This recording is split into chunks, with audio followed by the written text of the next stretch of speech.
פרופסור סקולניק? מזל טוב. אני רוצה להבין, התקשרתם לאבא שלי בטעות? Film maker Joseph cedar की ये film Oryol और एलिएजर नामी दो स्कॉलर्स के दरमियान एक मजहबी किताब के तनाजुर में जारी कश्मकश की अक्कासी करती है।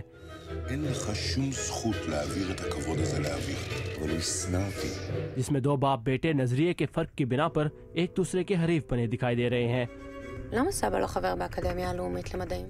कहानी एक फुट नोट के गिर्द घूमती है जो सराहे जाने वाले बेटे के कम काबिल बाप की जिंदगी का हासिल है।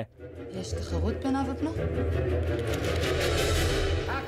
जोसेफ सीडर ने फिल्म के जरिए गजा की पट्टी के इसराइली ज़ेरे कंट्रोल इलाकों के हालात के बारे में बात करने की कोशिश की है, जिसे सुधारने के लिए स्कॉलर बाप बेटे के राय के दरमियान जबरदस्त इख्तलाफ है।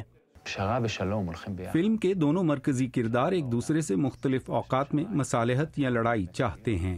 कभी बेटे का किरदार सुलह नहीं सच चाहता है और कभी बाप सच तो बेटा अमन और मसालहत की कोशिश करता है।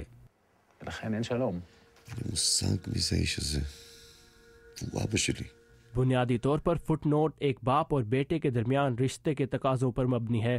ये फिल्म पर मज़ाह अंदाज में स्कॉलर्स के दरमियान छिड़ने वाले तुंदो तेज बहस और मुबाहिसे को भी बयान करती है।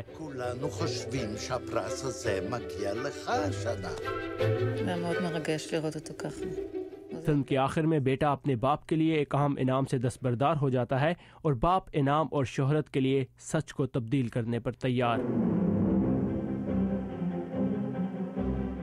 ये फिल्म हाल ही में अमेरिकी सिनेमाघरों में पहुंची है और इसे फॉरेन फिल्म्स के जुमरे में ऑस्कर के लिए नॉमिनेशन भी मिल चुकी है। पेनेलोपे पूलो के साथ साकिब उल इस्लाम, उर्दू VOA।